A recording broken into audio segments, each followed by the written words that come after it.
بسم الله الرحمن الرحيم لقد من الله على المؤمنين إذ بعث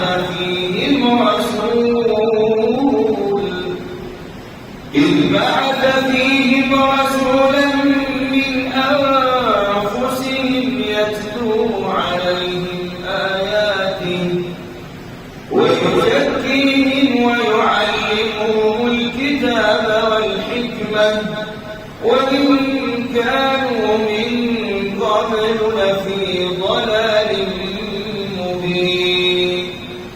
أولما